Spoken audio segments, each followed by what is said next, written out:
direct na biso ya lelo peuple congolais oyo toye poto partager l'actualité comme vous le savez, il y a campagne électorale nengeza kokende. Alors moi je vous ai promis déjà que ça là, comment on dit en anglais, on dit update. Update bino, je sais pas en français on dit, donc c'est-à-dire vous informer presque tout le temps, tout moment, et chaque jour vous aurez tantôt quelque chose de ce qui se passe sur le terrain, sur comment les choses les kanakati à terrain. Alors voilà le pourquoi vous avez info expliqué et commis presque tous les jours bande konangai. Voilà. Alors en réalité nalingi na lobela nini to tongi to lobela nini lelo boyo tukoyoka Antoine Tshilombo à suspendre campagne naï. Ils ont avancé de cause. Oh, il paraît, est-ce que c'est la vraie cause? Oh, il va suspendre la campagne. On va développer avec vous ici. Moïse Katumbi Tchapoy, Aza va continuer campagne électorale. La réaction sur la façon dont la campagne de Katumbi est salamela et bato ba pesinga ba sujection. Alors na romeka ko lobela yango tanto comme na point wana. Et puis Moïse Katumbi azalaki na Équateur, là où je vous ai mis na titre à bloquer Jean-Pierre Bemba Gombo pour Bemba Souki a komina donc Mawatro Bemba a komina ko la mwana mukie. Alors et puis vous devez aussi savoir à part wana matériel de campagne partout ezako kota même donc c'est-à-dire aujourd'hui c'est fini pour Tshilombo na batunaï. Et on va parler de Martin Fayulu Madidi yé azalaki na Uvira, donc il est toujours la partie est de la République. Donc, il bouge toujours de ce côté. Je ne sais pas si on a peut-être à côté à centre. Alors, tous autres là, campagne, il y a président élu. Il faut noter aussi les jours. Nous sommes le 3, donc ça nous reste à peu près 2 semaines de campagne électorale.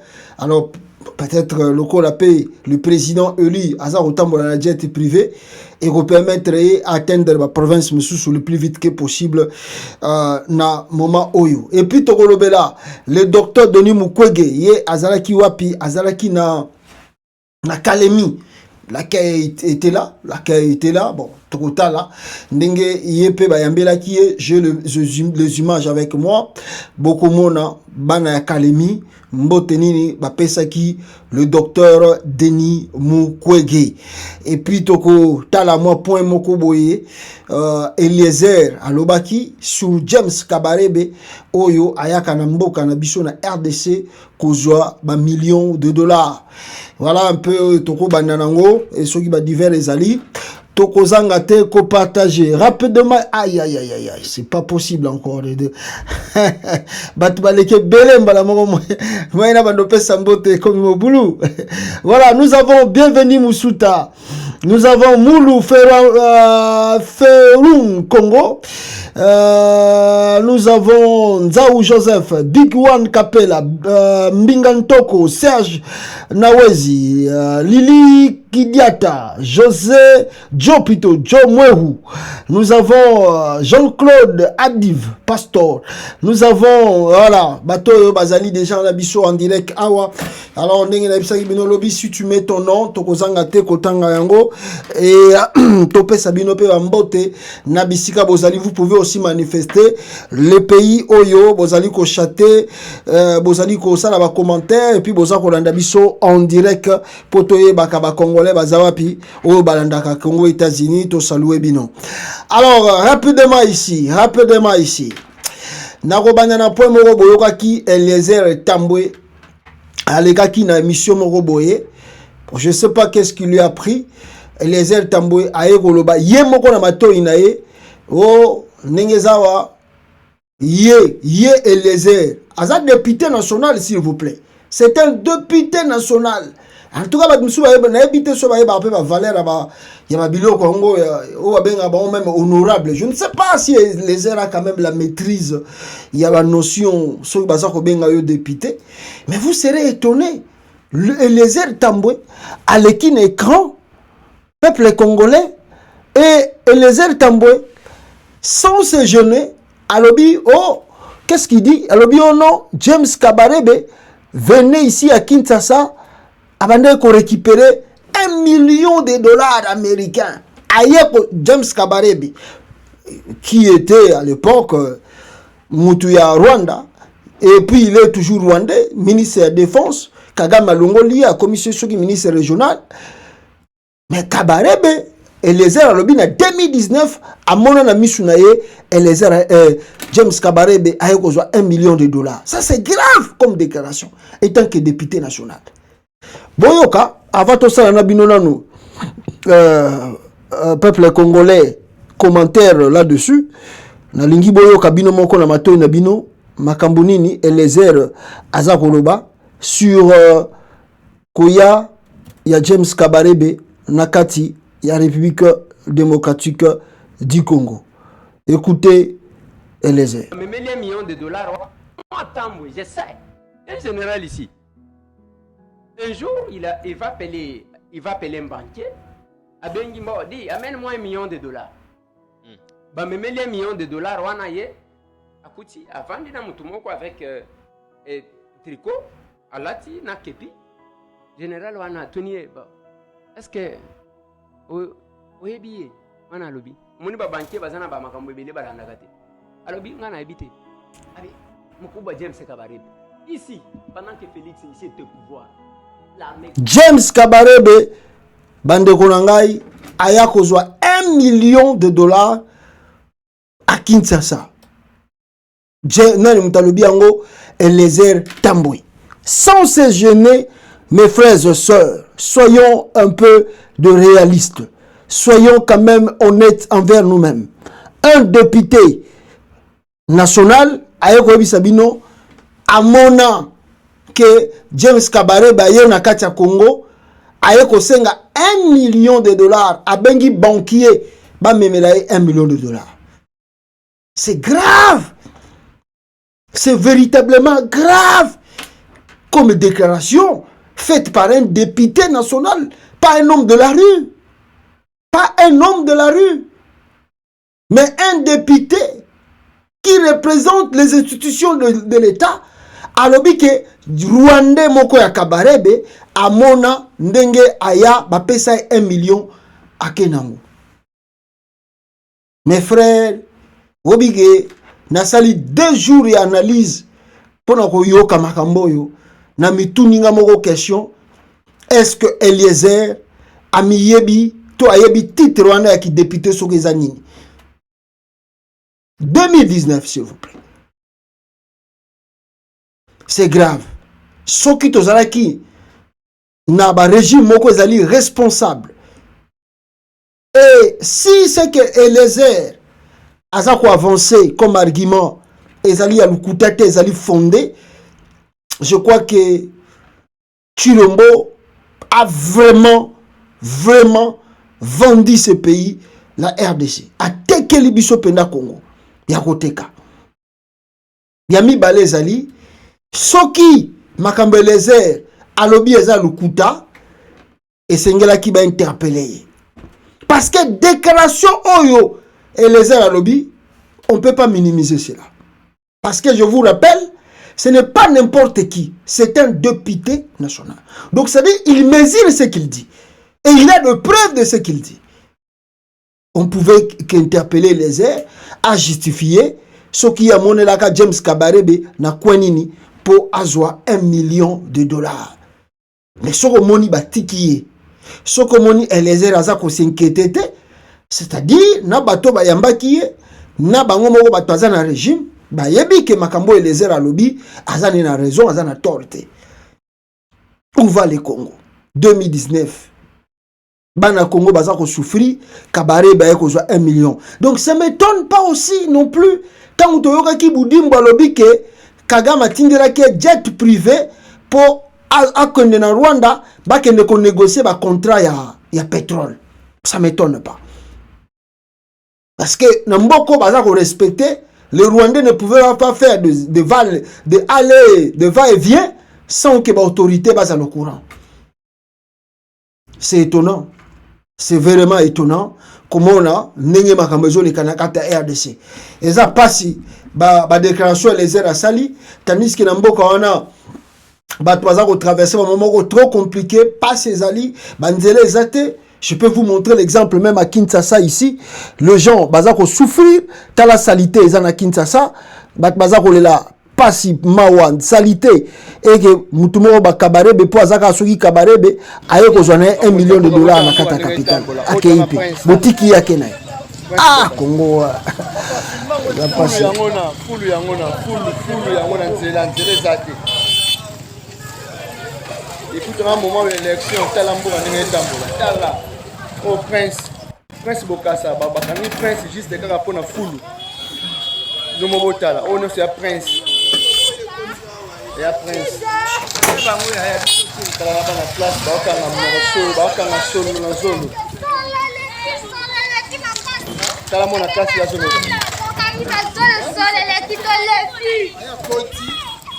Donc ça ne va pas. C'est des athées, il y a un filmé pour la ville de nous sommes au Congo, bomoni Congo. Batouatira la bino makele na poto awa. Bomoni Congo nengezali. Bomoni Kinshasa nengezali. Bino bozo ko tia makele na poto. Oh Chilombo avancé mboka. Oh Chilombo bongisi mboka. Bomoni Congo, bomoni capitale. La lumière. Oh elle reflète un pays. C'est la capitale. Bomoni capitale. Toboïté ba capitale pe na monde les rappelle à quota salité mais oh les na katia Kinshasa c'est plus grave encore. Et ce qui est frappant, la question qu'il faut se poser, comment est-ce que les gens bazako vivre na ba salité ya ndingwana. La salité c'est la maladie. La saleté c'est la sorcellerie kindoki yango ndezalaka salité. La saleté, c'est la malédiction. Alors, quand un régime, quand un gouvernement laisse le pays dans la saleté comme ça, c'est-à-dire, pour Bango, vaut mieux population wana akufa na yete, Bango va continuer à régner na Bango. Antoine Chilombo, basali opération, zéro trou, na Jansiningo Bila. Basali boy. Oh, voyez kolongola ba foule eye. Rien du tout, rien de spécial. Et je m'en ai kata RDC. Rien de spécial. 5 ans. Antoine Chilombo à la tête du pays. Projet à Moroté à Banda qui pesile. Puis, Bavanda Kimiate. Bazo yape ba obo renouveler biso sous 5 ans. 5 ans. Ah papa. Biso ba congolais toza bazoba. Poto ka ça sous 5 ans to bakisela yo. Mboka na ba situation to traverser. Insécurité partout.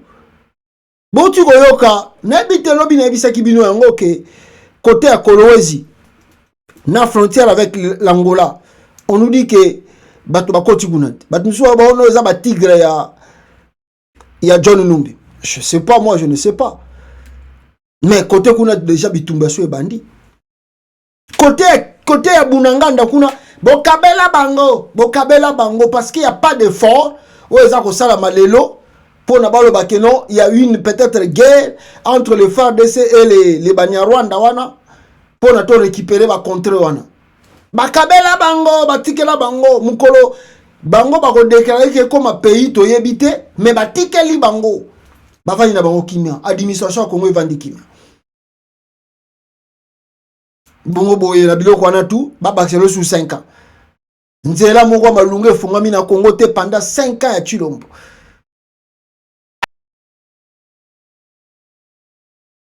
Rien de bon, rien de spécial dans le pays. Botike langa kaka. Oh nini, ngana za mwana Tshisekedi.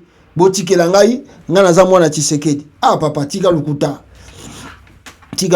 Nde bisika oyo, ememi biso na point oyo to banda ki tozo discuter tous les jours. Il y a campagne électorale. Campagne électorale eza ko bouger. Bande konangai, le docteur Denis Mukwege a zalaki na Kalemi oyo akendaki okuta na population rende kozela ye l'accueil ezalaki ya makasi côté kuna bato bandimi ke Mukwege ye. Les gens sont venus nombreux baye koyoka tala kutu voilà nangina blekawa bota l'Équateur bande konanga bota la nzela Équateur avant na leka na point wana nangina sabino bota la peine Équateur awa susu pasi o ezawa na bande konanga Équateur bazawa na poto to voter Bemba tala l'Équateur bato bazo sala campagne fuba tande bazo mela bango ba moto difficile dans le nord Ubangi suite à Jean-Pierre Bemba Mutema mabe Jean-Pierre Bemba Mutema mabe c'est le cas du tronçon Badoli Bemba de Yakoma Mutema mabe Jean-Pierre Bemba on a bomona kawana faux esprit alingara intérêt na yimoko jamais intérêt à population équatorienne les motos doivent monter dans l'Équateur sinon après bokolo basusu Bemba mwana na biso Bemba ndeko na biso Bemba ndeko na bino il faut faire quand même la différence qui est ton frère et qui n'est pas ton frère qui te voit souffrir près de la mort il a l'argent il te laisse mourir celui-là est ton frère bon moi la histoire de Jésus-Christ s'appelle takandele ya ba samaritain moi ba ni lycée wana ya bon samaritain moi bien ngote bandeko na ngai que Jésus aye plutôt bapesi proverbe ya bon samaritain que baye kokuta na kati ya mboka plutôt mutu azako souffrir atelemi na nzela azo kemande azo kotambola te presque akufa ba samaritain bazona bazomona bazoleka banganga nzambe balataka basutani bazoleka bazotala ye bazokipe ete mais ils sont le pasteur. Baleki wana bamoni mutazo sala pasi, azo souffrir, baleki ye bakei. Mais un bon samaritain, o ayeba ki mutu wana te. O ayeba ki te soka zanani. Ayeka mbala moko abine, comment tu souffres comme ça? Azui ache na Mukongo, akei nae. Qui est son ami et qui est son frère? Il faut que les Congolais oublient cette mentalité-là, balatisa biso. Que non, parce que je suis équatorien, je dois que supporter Jean-Pierre Bemba. Parce que Bemba est mon frère. Bemba n'est pas ton frère. Bemba n'est pas ton frère. Je te dis, Bemba est un frère nayote. Bemba ne travaille pas pour toi, pour ta famille.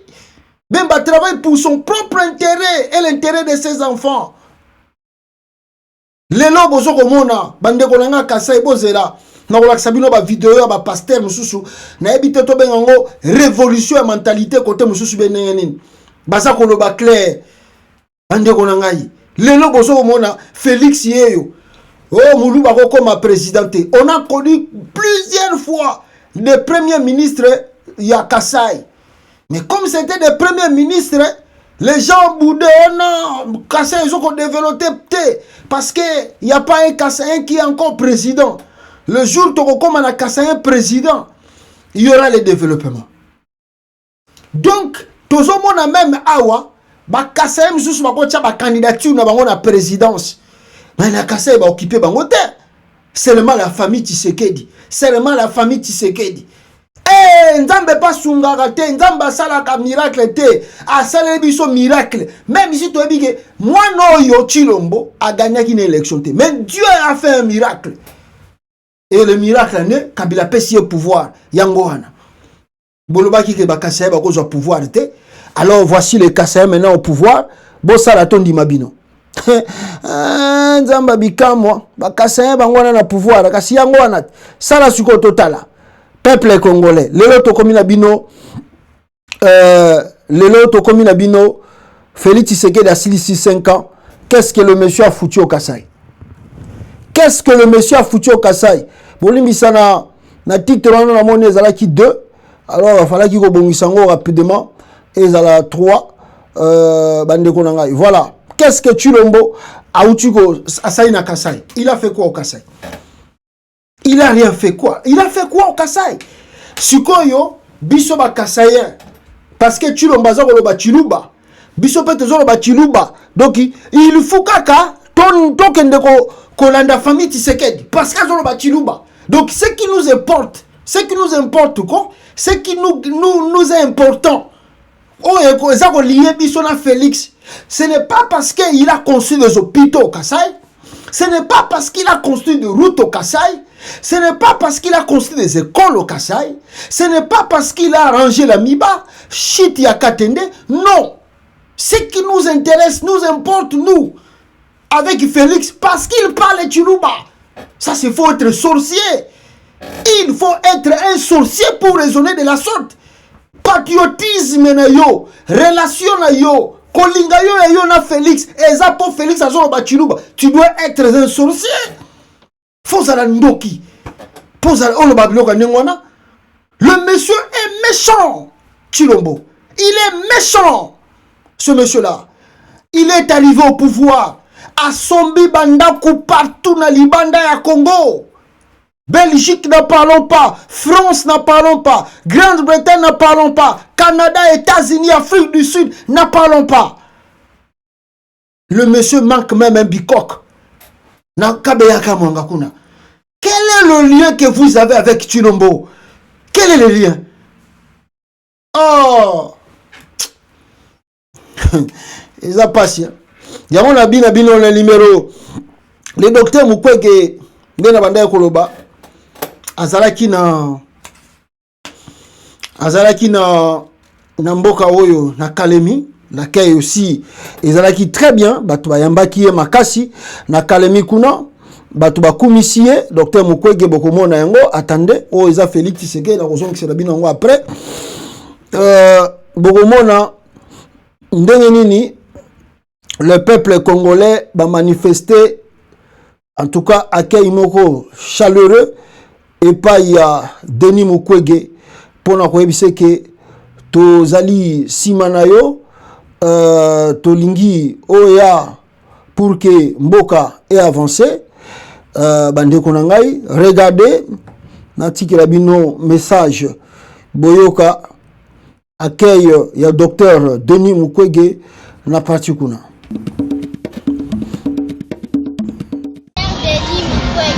Soyez les bienvenus à Kalemi. Vous êtes les candidats des opprimés, des peuples merci sur toute l'étendue de la RDC. Que le bon Dieu vous accompagne dans cette grande marche de la conquête du pouvoir. Vous êtes l'espoir de tous les Congolais, l'espoir d'un avenir meilleur. Merci.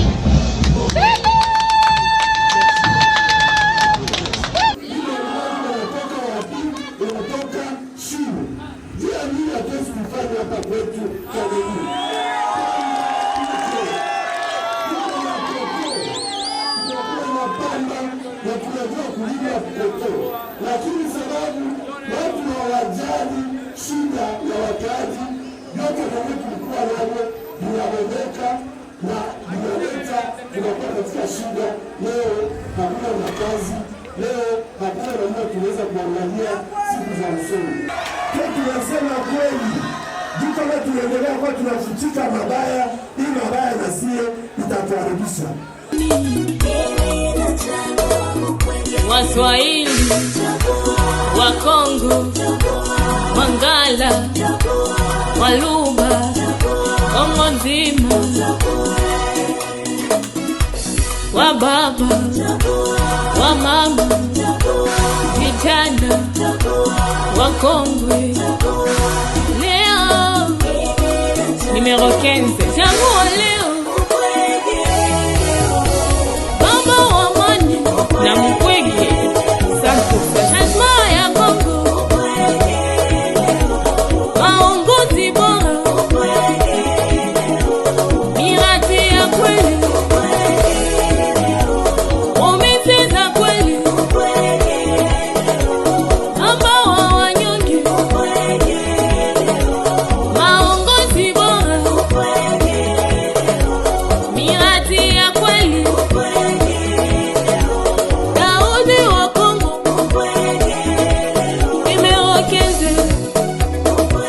Voilà, ça c'est la campagne de docteur Denis Mukwege. Ndenge boyoki yango azalaki na Kalemi kuna, l'accueil salamaki, en tout cas tellement chaleureux. Population bayaki bayoki témoigne encore la vidéo ici. Mukwege a communié avec la population de ce coin pour na kosenga bango confiance. Voilà, le docteur Denis Mukwege, Yewana Boza Komona, à travers la foule, na Kalemi, à communier avec la population Bande Kolanga. Suivez la vidéo.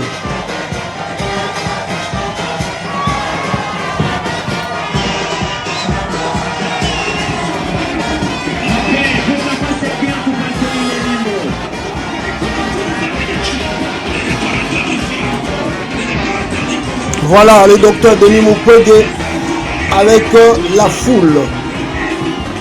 La campagne bat son plein et le docteur Mukwege fait aussi le plein dans les endroits où il y a Zali Koleka. Le peuple de Kalemi m'a réservé un accueil chaleureux pour le docteur Denis Mukwege. En tout cas, c'est vraiment une bonne chose.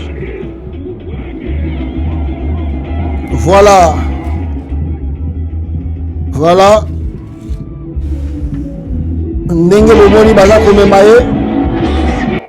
Voilà. Le docteur Denis Mukwege. Yewana Bazako Matsaye Likolo ya podium. Voilà. Il est bien accueilli, peuple congolais. C'est ça l'unité de la République démocratique du Congo.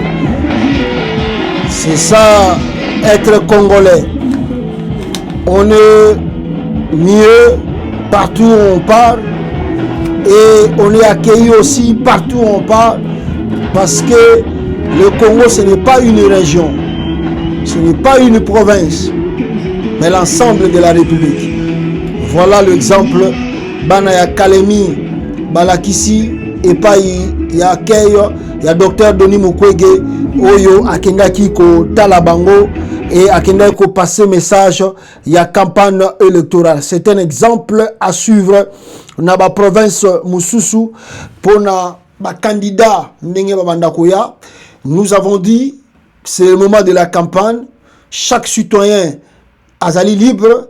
Il y a quoi adhérer na parti à Lingi et puis il y a quoi voter Mutu Oyoye à Lingi. Que personne n'intimide l'autre.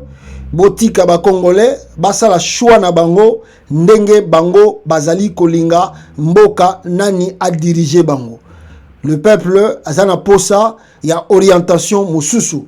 Boya ko poser les sous-soutés, makambo to mona na 2006, to mona na 2011, même na 2018, on ne veut plus de ça. Laissez maintenant le choix du peuple et ça là, total comment mboka wana et kokiko développer. Wana bomoni campagne ya docteur Mukwege plein nenge bomoni yango na Kalemi. Donc je crois qu'après Kalemi le docteur Denis Mukwege a kozala na Kasai parce qu'il a promis déjà dans la vidéo ba photo na eza kotambola partout pour que Mukwege asala pe campagne na ye côté kuna. Et puis nous avons maintenant d'autres candidats. Il y a par exemple le président élu Martin Fayulu Madidi, Yepé, Koto, Azosa la campagne na kafu. Azako essayer un peu de bouger des trucs. Azako essayer un peu d'avancer pour informer la population congolaise qu'il a été réellement élu comme étant président du Congo en 2018. Alors, ceux qui sont congolais, va renouveler confiance na ye et que ça la paix très bien. Donc, Martin Fayulu Azalaki na Bukavu. Après Bukavu, Akena Uvira. Et Azako continue campagne naie côté est de la République démocratique du Congo, convaincre les électeurs parce que parti est wana ils ont un grand nombre d'électeurs. Alors il y a un peut-être Martin Fayulu Azako soit tant côté kuna pour communier en tout cas avec la population, leur demander de renouveler la confiance afin que Tokata ndenge besoin d'un meeting naie couper des liens avec le Rwanda. Couper, n'est-ce pas, remettre réellement la sécurité dans le pays. Pour hier, je pense que je vous ai montré, Antoine Tshilombo, le président de la République, accueilli, je crois que c'était population insécurité, le chef de l'État, Antoine Tshilombo, a la population, bon voter nga ipona tinda, bataillon mobimba, il y a fait des sébaires pour sécuriser Bino. C'est pas possible. Si les amis n'ont pas de vandi, quand on a le bagné n'engwana, l'objet est tongo, quand on a baillé au porter plainte dans la cour constitutionnelle. Ah, la blague arrêtée. Ici, on accuse le président. Moi, je dis, Mambokoyo, tolinga yango te. Ah, bah, funda la président, soka violé loi, bah, au porter plainte. Bon, on appelle la cour constitutionnelle. On appelle, tout ça, bah, au porter président plainte parce qu'il a violé loi. Quand est-ce que nous sommes au Komawana? Quand tu le monnaie a violé la loi à Congo? Quand tu le monnaie a violé la constitution? Mais si mon juriste est courageux, quand tu m'as mis sur un terrain, les cas va porter plainte pour avoir faux diplôme. Obligé ba juge à cour constitutionnelle va déclasser dossier wana. Ba juriste courageux na Kinshasa, ba porter Félix Tshisekedi du plainte pour introduire ba faux diplôme na CENI. Ba juge à cour constitutionnelle ba telanga bi petit. Mbakuna di bino kasinga na ovandela magambo ya Chilombo. Olinga balongolanga na musala pona yo a déclassé dossier. Ah, on a États-Unis, on accuse le président à violer la loi, bah accuser. Ce qui est de la démocratie. Alors, Chilombo Lobi, bon voter ngai pour n'atteindre la bino bataillon et à cause. Comment un président peut dire à son peuple comme ça? Donc yo, au 20 on a 5 ans, il y a l'insécurité. Au Yébarate qu'il y a l'insécurité. Maintenant, à la fin du mandat, ok, on a la population ils sont que non, tous ont vivre en insécurité, ah, en tout cas, on n'a pas quitté, mais bon, voter, on a battu, on va faire des signes de la bina. Oh, priorité à chef de l'État, priorité numéro 1, il y a président de la République, c'est d'abord sécuriser l'ensemble de la nation, l'ensemble de son territoire. Et l'on son chef de l'État, sera lali na butu, à la mouki na tongo, l'on libosa tout na kabatu. Mboke za bien. Est-ce que le problème est ali? Est-ce que les Cambodgiens côté et l'on a force à se rassurer la sécurité du pays? Mais tu ne vas pas voter pour atteindre bataillon. Ce n'est pas possible. Voilà.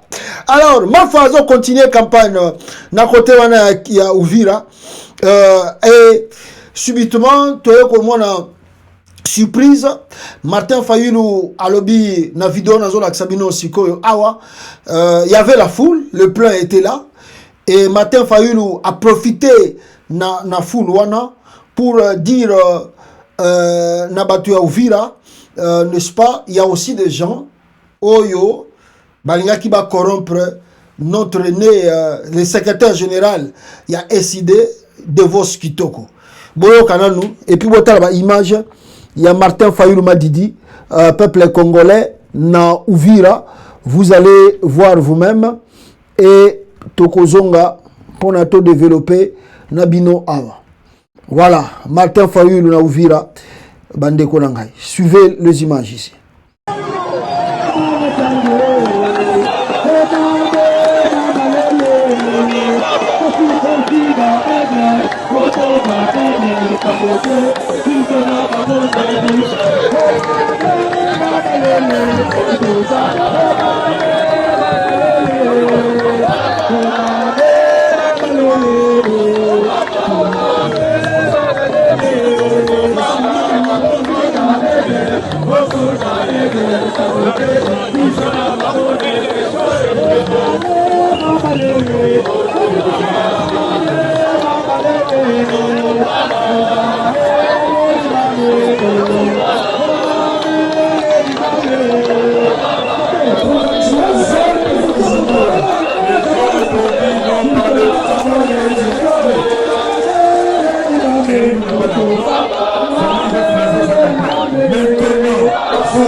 Voilà, Bozoka, même s'il y a le bruit, Bozoka, Martin Fayulu na Uvira.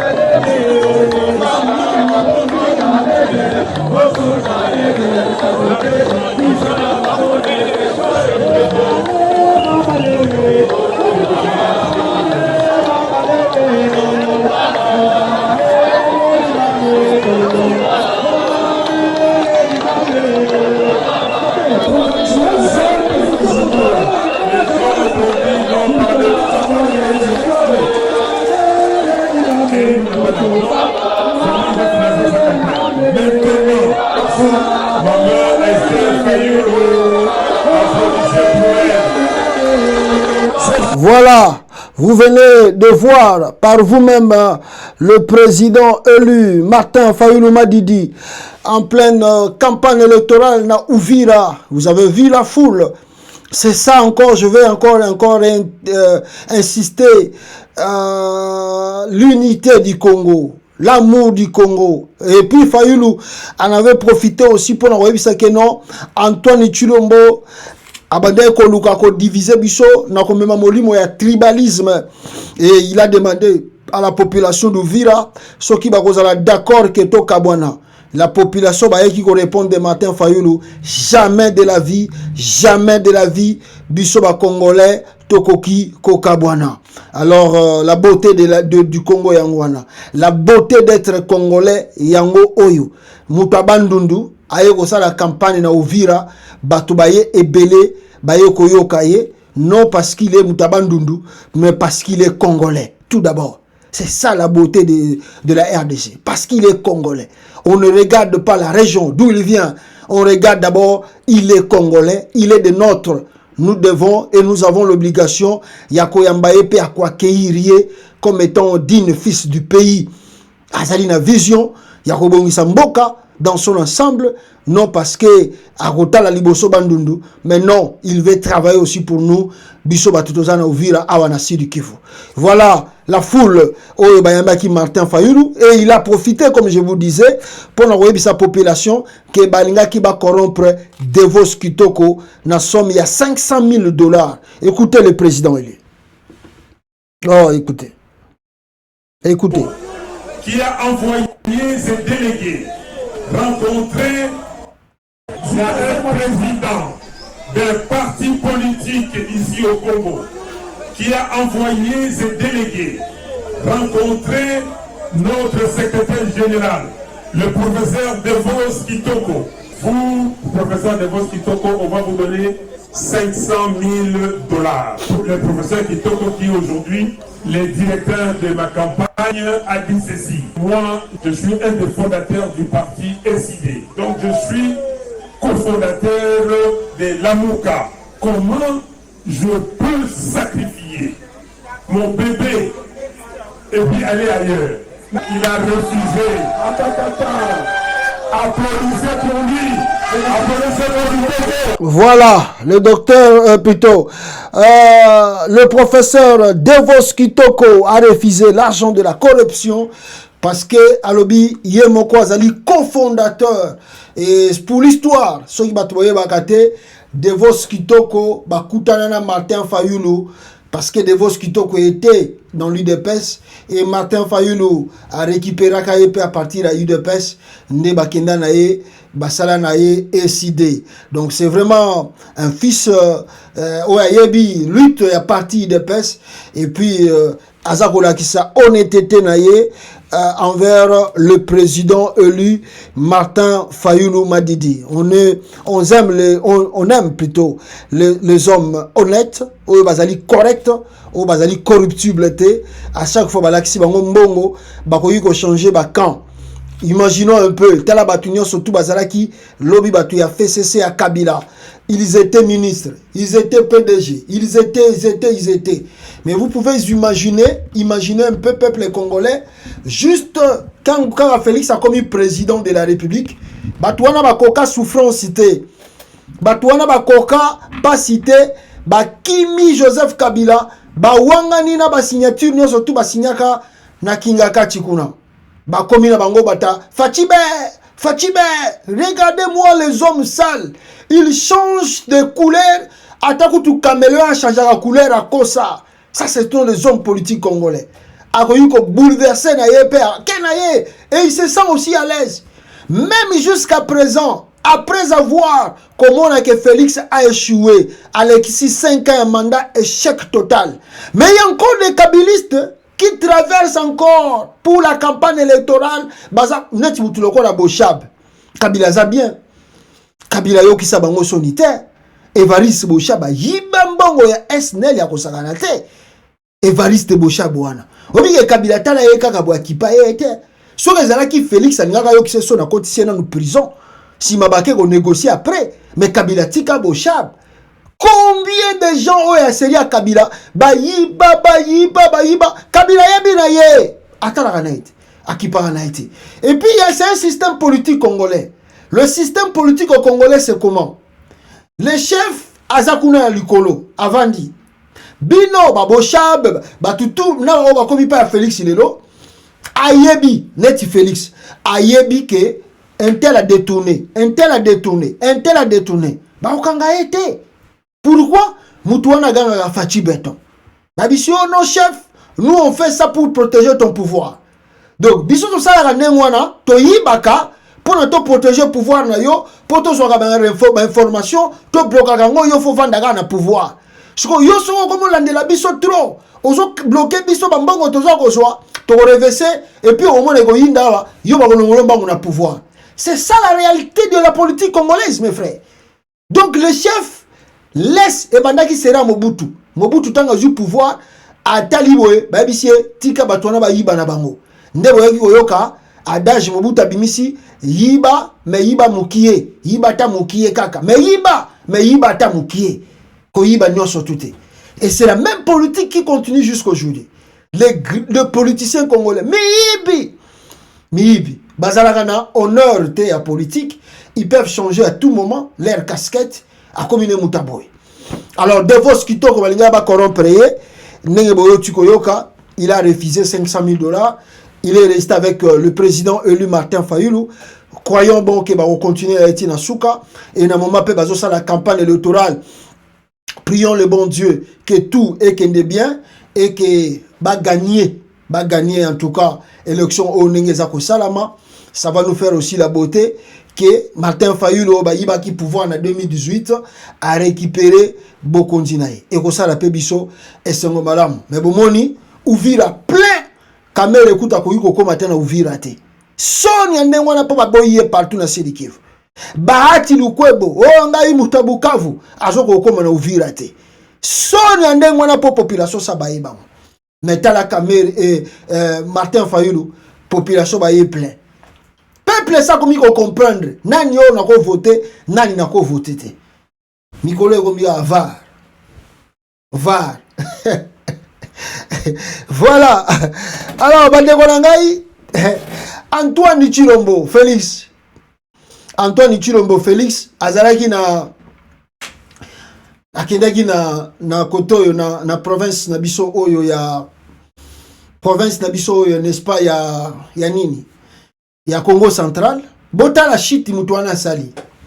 A tambolina nous parti à est de la République, à sentir que ça marche pas, et aussi batté, campagne là total échec. Félix a salinini, a beti shit à sima. A osenga invocation yabakoko. Alinga kima liboso. Alinga kima akende Dubaï. Donc il voyage à Dubaï et Zalaki pour deux raisons. Je vous ai expliqué. Première raison, il voyage à Dubaï et Zalaki kosala check-up pour nabisaki binoke asalaki AVC. Donc AVC partiel. Donc ndeko boy aza médecin na atindela ginga terme moko ya malade ya Félix wana et kiminga iso ala ninga ya susu ala pelenga yi. Ali malade du Félix azobela wana o bomona kieke azoko vanda te azoko telemati. Alors yango voyage ba provoquer kita ba moni oh non événement moko salama na Dubaï ba provoquer pour Félix abima RDC akende ko sala check-up. Malheureusement yemoko pe Antoine Chilombo aboyi ko kende pour des raisons na webisa bino. Alors tanga bongo kende voyage wana yami balé et là, quand il y a un voyage à Dubaï, deuxième raison. Normalement, Félix a senti que Fatia pose dans la campagne. Pourquoi? Ameki cautionnait partout. La campagne électorale est aussi mbattée. Ça ne marche pas. Ça ne tient pas. Ça ne tient pas. Partout il passe, ça ne marche pas. Batou balingi eti. Le peuple, bazako rappelé, ba promesse à Pometaka bango, ba moni tel locomote. Bah bien, mais tu veux encore venir nous promettre encore? Tu veux encore venir nous mentir encore? Et mi nango jenwa yutu ko yemba kosagaga. Kosagaga. Yo yaga na kosagaga to kosagaga.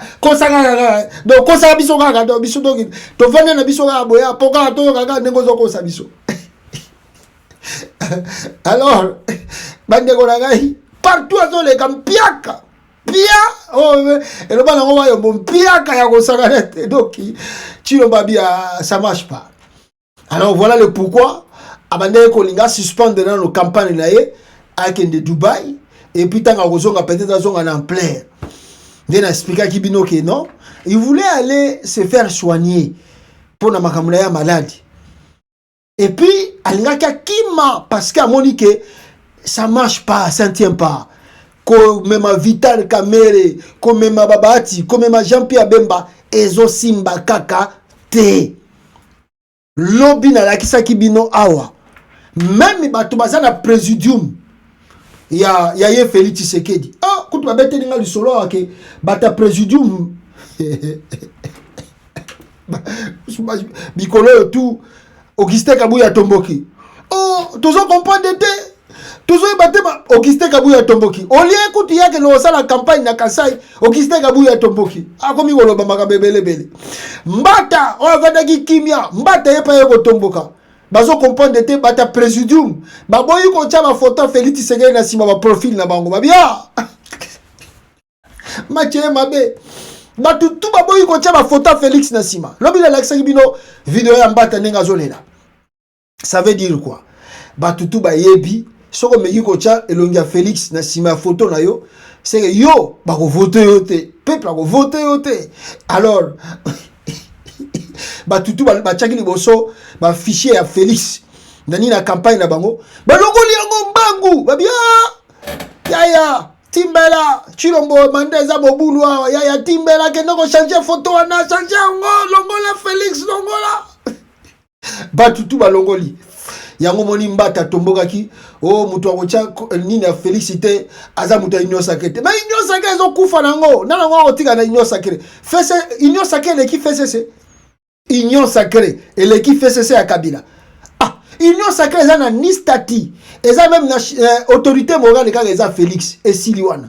À part autorité morale, boyebi secrétaire union sacrée, boyebi muta dirigeant de union sacrée bo sala ba réunion, so eza moment ya campagne, inde boye réunion.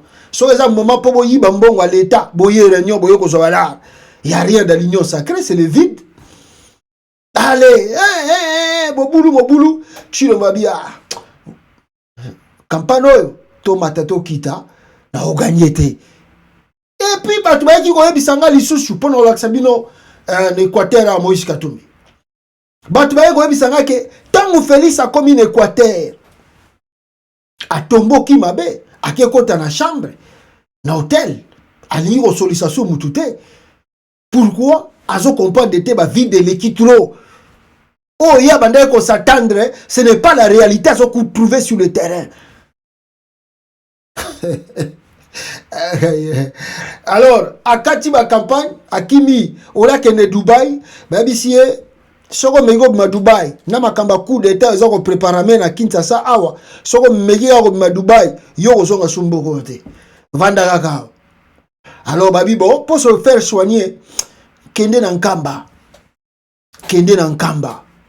Kendo Kutana Papa Simo, à côté de la Maya Nkamba, Ozoa Lupemba. Okozwa chance belé okomona bato akolinga yo longola biloko wana to kende kozwa webi ke Félix abengisa ba marabu ba uta Afrique mobimba na laksa bino video ba marabu ba uta Afrique mobimba po basambelela ye a gagner deuxième mandat ba bisie ba biloko ba marabu esimbité ake kozwa susu ba chef coutumier ya banganga ba zombie ba nini tutu ba yeko sala ba prière na ba photo na ye ça marche pas. Yemoko ava banda campagne akende kokota na libulu ya père na ye na côté bakunda papa na ye na mozole wana ake kosala la invocation ya nécromancie abimi boezo simba te babisi tala Chilombo tout ce que tu avais fait là ça marche pas, faut changer Kisi. Tellement c'est un monsieur qui croit trop au fétiche. C'est ça Chilombo, il croit trop au fétiche. Animara Kisi makasi. Mon dit ma pasteur Dalowana. Donc c'est un escroc. Il ment de l'eau. Au moins que kende yi tango va banda campagne kende susu dalo ache maboko. Yemoko dalo ache maboko. Yemoko abengisi ba marabu. Yemoko alokoti banganga chef coutumier aye na bango. Yemoko lobi awake ko invoquer papa na ye asali nécromancie. Siko les mêmes messieurs après avoir tout wana babi donc siko azoko repena dalote. Pour dalote ta prophétiser rapport na ye. Siko tilo bazo ko arte. Pour tangu Félix avant Félix a comme tanga comme na Mwanda. Félix Tshisekedi a fait déplacer Dalo. Pasteur na ye Dalo amemie tina Mwanda pour avant banda campagne Dalo a chaye maboko Dalo pas sali prière donc prière à Dalo wana et simbité et zalaki ni les sans effet pour bakoko bayoki yango te Dalo mundi minayo mundi minayo kondima mukie chilombo mundi minayo Dalo mundi kondima mukie ameki banganga, ameki ba marabu, ameki ba prière na bino ba église de réveil. Ah, ezo simbate, ameki na nécromancie o simbate abi. Bon nazo kana pas kota Simon Mbango na tala soke ko simba. Nda ye na côté ya Nkamba kuna ba prier pour na ye. Lobi na bisa ki bino ke ba selela ki mama na prière na Nkamba. Ba selela ki Félix Tshisekedi mama na prière na Nkamba. Bango na papa Simon tango basilisi na partir na ba 2 heures boye 2 heures à Tongo ba bisi ba tutu mutu mo za na libanda te ba to comprendre ipete mais pourquoi ba za libanda te Félix akina ko kota na maya Nkamba akina ko subura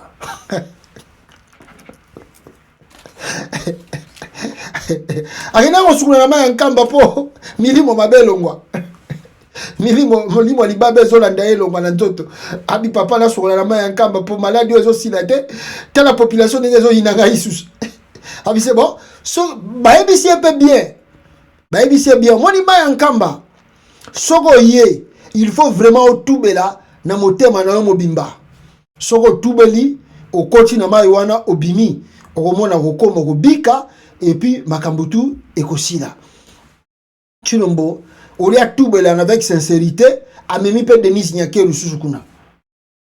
Denis Nyakeru a commis quand on a photo le quoi Mutamawa. Allez, prière, Maya Nkamba pas.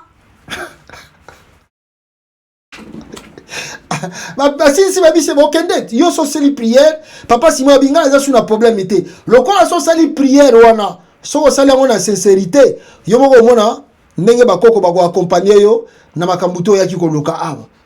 Ah, shita sima akomika na mbanzangungu awa olia leka na kisasa zonga mbangu shita sima akomi na mbanzangungu o asala campagne ameka atante force atante pouvoir azuko zwa na Nkamba soke zandeni alinga atante chance pouvoir na yewana so ima ya Nkamba sali be salite ba yebisa yege ma ya Nkamba sala na sincérité yo ye na bakisi batali ke yo yibi mbongo zo yiba mbongo belé à l'état ozo boma batu, ozo kanga batu, ma Nkamba ko supporter te.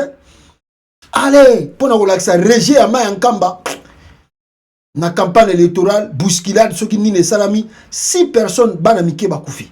Na mukolo moko koko moko akufi na kata campagne wana.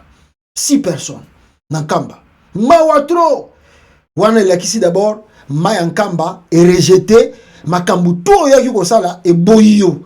Et boyo, et l'Nicolas qui sake, ba boyo, ba koko, ba ancêtre ya Congo, ba boyo Félix.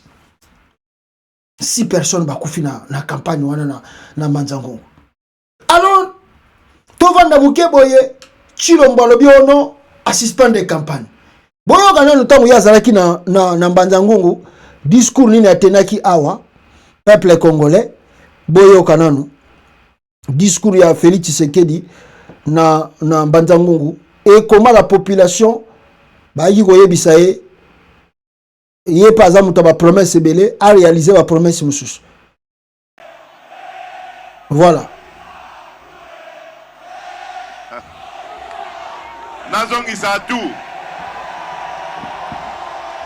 Mais wana ezali bino moko etali bino moko.